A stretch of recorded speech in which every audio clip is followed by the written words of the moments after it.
Hello everyone and welcome into this quick video about Fotosketcher. It's a really short introduction about how I use it. It's a question I've been asked quite a lot, and I'm gonna briefly introduce you to all this software work and how to use it for post edits of renders or whatever you want to use it for. So the software comes mainly when you open it, you have like those two windows side by side that will show you the original image and the one that have been created with some filter that you have been using. So you just need to drag your image on the left window, and so you will see like the side by side view. Then you go to the drawing parameters and you will be greeted with a bunch of options to go through. There is plenty of stuff that you can use. I'm not gonna cover all of them because I honestly don't use that many.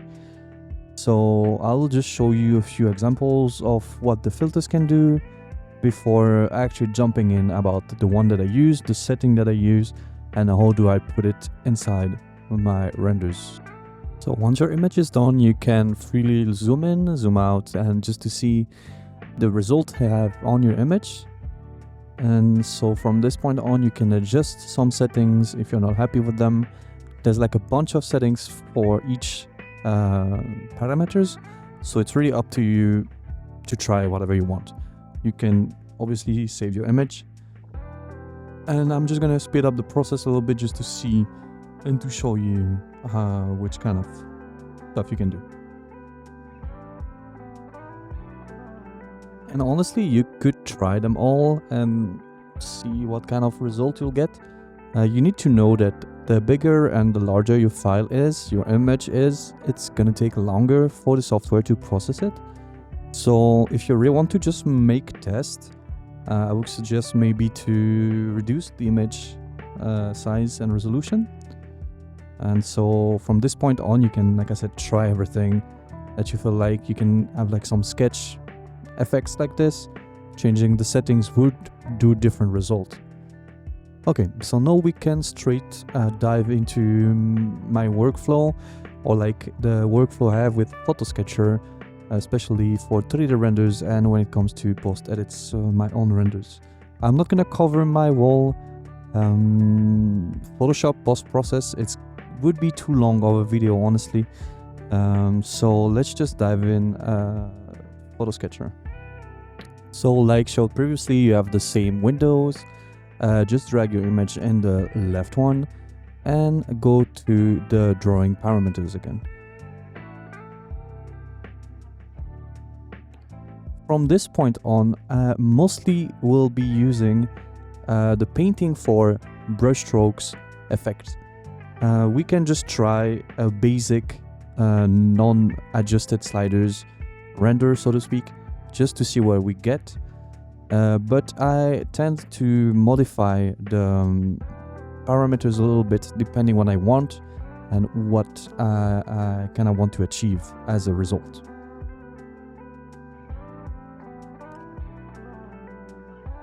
Then we can inspect the image. We have like a nice painterly effect. Make sure to also save the image. And then we can jump into a more, in quote, in-depth settings. So what I like to do is increase the minimum brush size as well as increasing the maximum brush size, decreasing the number of brush strokes as well as the brush stroke precision. You will have like a more painterly, like more approximative, so to speak, paint effect.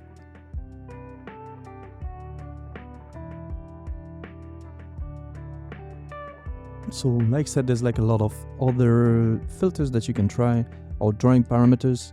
I like to use cartoon ones for like a different kind of brush strokes. You need to change maybe the color intensity or like the strength of the effect sometimes. It's for you to play around, honestly. There is no exact science to this software or what kind of result you want to get. So honestly, my best advice would be to try out and see what fits the best for you. So usually I just use these two or another maybe parameter, but it is for you to try, honestly. From this point on, I'm just going to speed up this process and quickly explain you how to implement it in Photoshop and how to work around with it.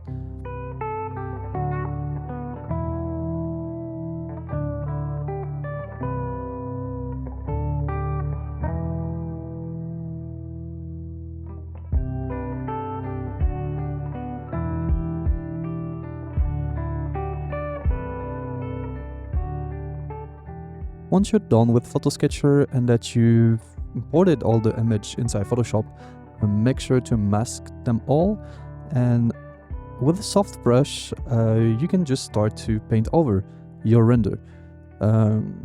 What I usually do is I start to put the brush strokes on the places I know it's needed. For example, on this rock, my water was not dense enough, so I knew I would fix it with Fotosketcher, so I didn't bother in Blender itself. So that's where I usually go for. All the parts of the image that are uncanny or not feeling really good to the eyes, I tend to just use Fotosketcher image to hide it. And then it's just for you to try out. Like, honestly, just try painting over your render, see what feels good, what doesn't. It's a lot of trial and error, and honestly, like I said before, there's no exact science to this process. Just do whatever you want, try whatever you want. You can even just slap the image on top and call it a day. It could also work.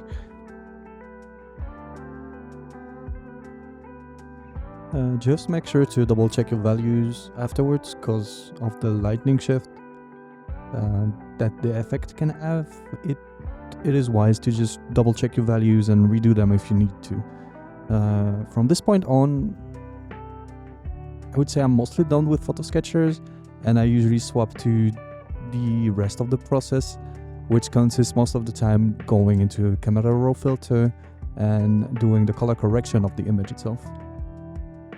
And like I said before, I will not cover my whole Photoshop process, it will be too long of a video.